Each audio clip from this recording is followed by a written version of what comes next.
Okay, everybody. All right. So this is Fred over at Bent Time Studio Podcast.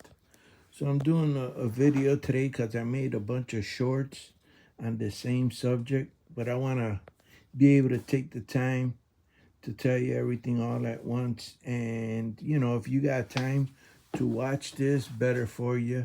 You know, because this way you can get all the little details that were left out of the shorts. So look, this weekend when it's a good temperature, and it's all up to you on what you can take. But if you're looking to be the weekend warrior and make some extra money, there's a way for you to make an extra $300.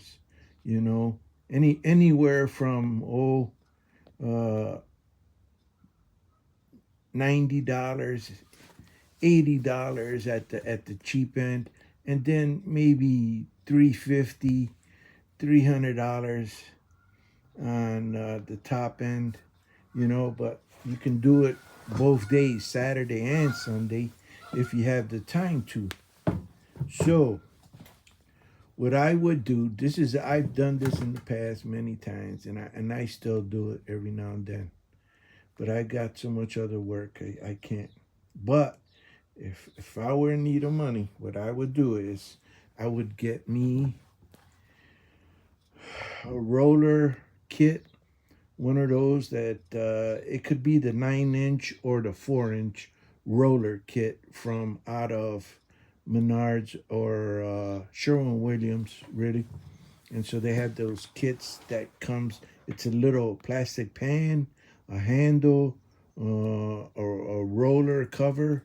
The white little roller cover that carries the paint. And then I'd get me some cardboard from wherever I could. You can get it darn near anywhere. And so I'd get me a couple of pieces of cardboard for the weekend. And then I'd go and ask a neighbor, start at a neighbor's.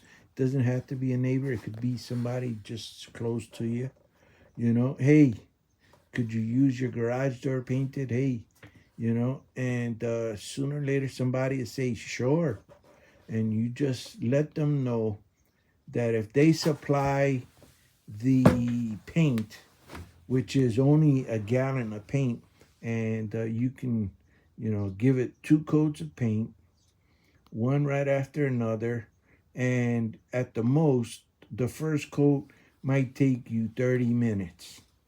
Okay, 30 minutes, and stay away from the trim at the edges of the rubber trim at the edges of the garage door.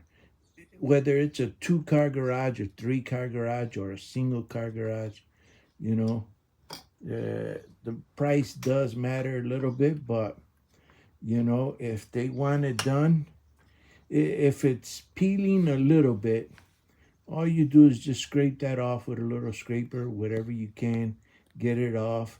Don't try to go in too deep or anything. And if it's metal, it's even better. So you just give it a slight peel. If it's not peeling at all and they like a fresh coat of paint, that's even better. Most of them don't peel if you use the right paint.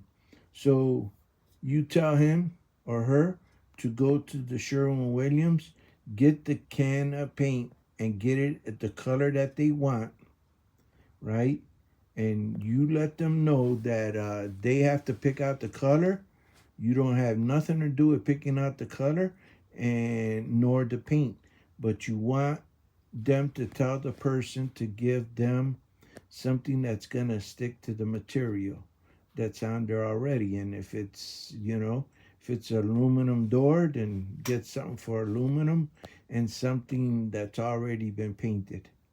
And you just use the little roller handle and the roller that came with the kit, and keep the cardboard underneath you. And I would say try to get one that's I don't know, about 4 feet wide. It only has to be about 2 feet, you know, one way, and then like 4 feet long the other way, the average box. And if not, a tarp will do. I prefer using cardboard because it doesn't get too close to the bottom of the garage door when you go to paint it. And if you use a tarp, then you just have them open the door and then put the tarp, lay it nice and flat under the door, and then have them close it again. And you should be fine. And then, listen, there's so many garage doors out there right now. And this is what usually happens when I go to paint. I go to paint the door, and I might go there 10 o'clock in the morning. If it's warm and dry, it doesn't have to be too sunny, but if it's warm, better. And if it's not so sunny, even more better. And so what I do is I start about 10 o'clock. It'll take me like 30 minutes to give it the first coat. I let it sit. If it's 70 degrees, 75 degrees, which is what we're getting right around now, right around noontime, then I let it dry for like 20 minutes where you could see the difference where it's dry. If you touch it with your finger and nothing comes off, then it's dry. And a lot of latex paints, they dry pretty easy. And then if you should spill a drop somewhere, if you keep a little bit of like a little water bottle nearby, a little water bottle, you just spill a little bit on there, use a little rag to take up the drop, and guess what? It comes off real quick. And you have to be careful and make the routine, something that you do the same way every time. And now, here's what happens. When you start painting, by the time you do the first coat, and by the time you're painted the first coat on the garage door, what happens is the owner says, hey, can you also do my entry door, the one on the side, the one in the back? Could you do it the same color since you have extra paint? Well, it's only a little bit extra, and I normally charge them anywhere from $50 to $80, right? And because I tell them I had to take out the doorknob, got to take out the weather strip, and I got to give it 2 coats as well. And just because it's smaller, it's still tedious.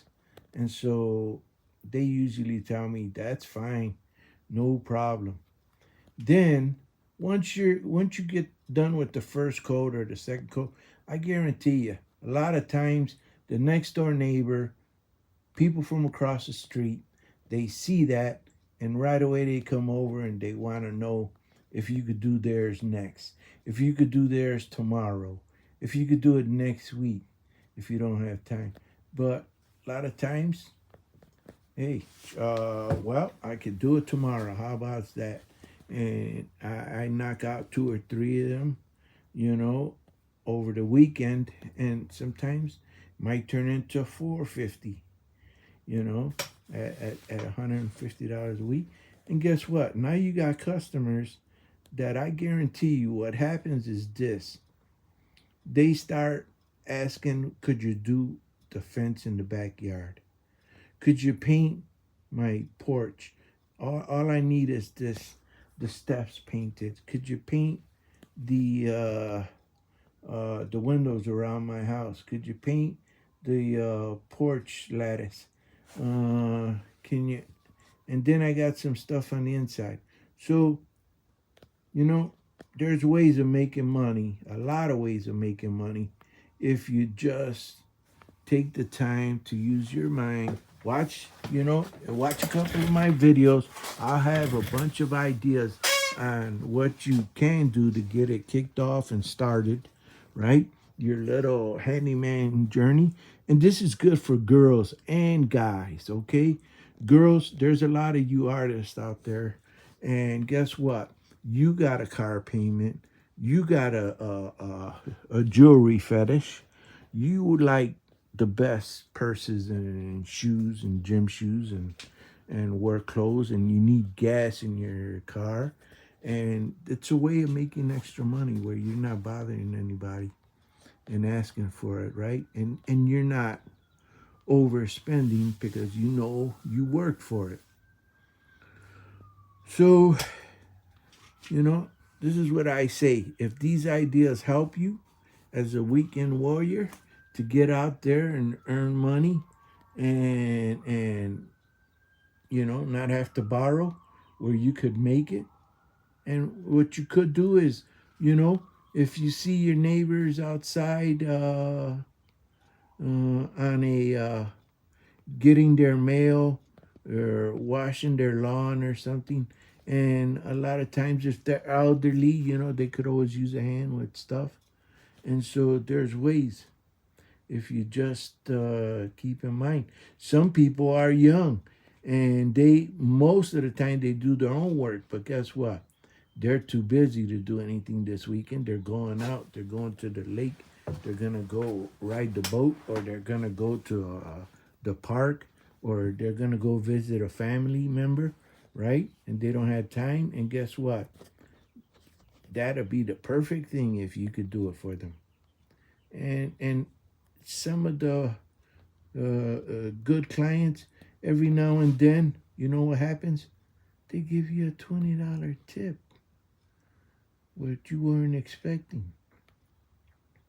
And so, you know, and then guess what? Can you do my entryway inside the house? Could you do my kitchen? Would you be interested in doing my bedroom? And there's extra money in that. And so all you have to do is, you know, keep an open mind. But here's my tip to every last one of you, no matter who you are. The customer always selects the paint, and it's up to them to pick the color. Never pick a color for anybody. Never. Let them pick the color, whether it comes out the way they like it or not.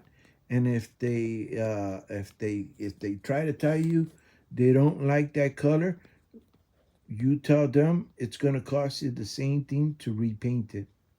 And if I have time, but because people do get a little nutty, right? They do get a little nutty, and they'll say, soon as you finish it, how's it look? You tell them, how's it look? Did it come out the way you wanted? No, I was actually expecting it to be darker. Well, guess what? That's no problem. No problem. I could fix that. You just go and buy another gallon of darker paint and I'll throw it on there. But it's going to be double. And don't you be afraid or worried about saying, guess what? It's going to cost you twice as much. And then, like, if you're, a lot of times they'll say, yeah, that's no problem. But you want to get that settled before you start. Okay? You have to let them know before you start, before you touch anything else, before you even think, you know? Yeah, well, you'll have to, it's going to be another, you know, whatever it was to pay for the first painting. And so you tell them, and I can give you a break, a $20 break, you know, but that's not my problem that it didn't come out the color that you wanted. You picked out the paint. I had nothing to do with the paint. And because that's just how that is. People are, like I said, their color palette ain't the same as yours, and so or what they thought it would be, and they're looking at a picture in a magazine or in their phone and saying it doesn't look like that. Hey, guess what? That's my reason for telling you to go pick out the color you want. A lot of times, you know,